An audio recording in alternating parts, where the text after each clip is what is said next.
বাংলার ইতিহাস শুধু যুদ্ধ আর রাজাদের গল্প নয়, এটি এক আধ্যাত্মিক জাগরণের ইতিহাস। যে জাগরণে তলোয়ারের শক্তি নয়, জয় হয়েছিল প্রেম, সহানুভূতি আর মানবতার। এই জাগরণের পথ প্রদর্শক ছিলেন সুফি সাধকরা, যাদের উপস্থিতিতে মধ্যযুগের বাংলা পেয়েছিল ধর্মীয় সহনশীলতা, সামাজিক ঐক্য আর ভক্তির নতুন দিশা। আজ জানবো কিভাবে বাংলায় সুফিবাদের আগমন ঘটল এবং কিভাবে তা বদলে দিল মানুষের মন ও সমাজ। সুফিবাদ শব্দটি এসেছে আরবি সুফ থেকে, যার মানে উল বা পবিত্র বস্ত্র। সুফিরা বিশ্বাস করতেন আল্লাহর নিকটে পৌঁছানোর একমাত্র উপায় হলো প্রেম, দয়া ও আত্মশুদ্ধি। তারা ধর্মকে দেখতেন ভালোবাসার আলোয়, যেখানে মানুষ, ধর্ম, বর্ণ, জাতি সবই সমান। সুফিবাদ তাই ছিল ধর্মের বাইরে এক মানবিক দর্শন, এক আধ্যাত্মিক পথচলা। সপ্তম শতকে ইসলামের সূচনা হয় আরব উপদ্বীপে। তারপর ধীরে ধীরে ইসলাম ছড়িয়ে পড়ে পশ্চিম এশিয়া, মধ্য এশিয়া ও ভারত উপমহাদেশে। কিন্তু বাণিজ্য, রাজনীতি বা যুদ্ধের পাশাপাশি ইসলাম ছড়াতে যে প্রভাব সবচেয়ে গভীর ছিল তা হলো সুফিদের শান্তিপূর্ণ প্রচার। তারা কোনো তলোয়ার নয়, সঙ্গে এনেছিলেন প্রেম ও সেবার বার্তা। বাংলায় সুফিবাদের আগমন ঘটে 1200 শতকের দিকে। তখন এই অঞ্চল ছিল বৌদ্ধ, হিন্দু ও স্থানীয় বিশ্বাসে পরিপূর্ণ। ইসলামের প্রভাব তখনও সীমিত। এই সময় মধ্যপ্রাচ্য ও মধ্য এশিয়া থেকে কিছু সুফি সাধক, ব্যবসায়ী ও মিশনারিদের সঙ্গে বঙ্গদেশে আসেন। তাদের মধ্যে কেউ কেউ বসতি করেন নদীর তীরে, কেউ পাহাড়ের গুহায়, কেউ আবার স্থাপন করেন খানকাহ, যা ধর্মীয় আস্তানা নামে পরিচিত।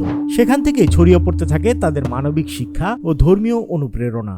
বাংলায় সুফিবাদের প্রথম দিককার প্রতিনিধি হিসেবে ইতিহাসে যে কয়জনের নাম বিশেষভাবে উল্লেখযোগ্য তাদের মধ্যে আছেন শাহ সুলতান রুমি, শাহ জালাল ইয়ামিনী রহমতুল্লাহ আলাইহে, শাহ মখদুম রূপোশ, শাহ পরাণ, শাহ নিয়ামতুল্লাহ এবং বায়েজিদ বোস্তামি রহমতুল্লাহ আলাইহের অনুসারীরা।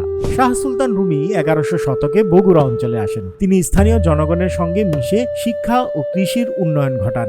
আর শাহজালাল রহমতুল্লাহ আলাইহে সিলেটের সেই মহান সুফি, যিনি 360 জন সহচর নিয়ে আসেন ইয়েমেন থেকে। তার আগমনের মধ্য দিয়েই সিলেট হয়ে ওঠে বাংলার সুফিবাদের প্রাণকেন্দ্র।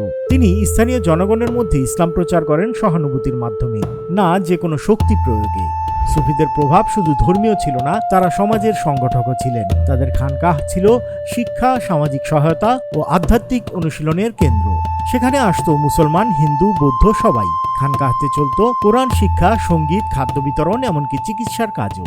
এভাবেই সুফিবাদ মানুষের হৃদয়ে জায়গা করে নেয়, ধর্মের সীমা ছাড়িয়ে এক মানবিক বন্ধনে। বাংলার সুফি সাধকরা শুধু ধর্মপ্রচারেই থেমে থাকেননি, তারা গড়ে তুলেছিলেন এক গভীর সাহিত্য ধারা। লোকগীতি, কবিতা ও সঙ্গীতের মাধ্যমে তারা আল্লাহর প্রেম প্রকাশ করেছেন সহজ ভাষায়। লালন ফকির, হাসন রাজা, দুদ্দু শাহ, পাগলা কানাই সবাই সুফি ভাবধারায় অনুপ্রাণিত ছিলেন। তাদের গানে ধর্মীয় সীমারেখা নেই, আছে শুধু এক প্রশ্ন: মানুষ হরে মানুষ চিনো না রে। সুফিবাদ বাংলার সমাজে এনে দেয় নতুন চিন্তা, মানুষে মানুষে ভ্রাতৃত্ব, সহনশীলতা, নারীর প্রতি সম্মান ও শ্রমের মর্যাদা। তাদের প্রভাবে ইসলাম এখানে হয়ে ওঠে সহজ, মানবিক ও লোকজ সংস্কৃতি নির্ভর। আজকের বাংলাদেশে অসংখ্য দরগা, মাজার ও ওরসের পেছনে রয়েছে সেই সুফি ঐতিহ্যের উত্তরাধিকার।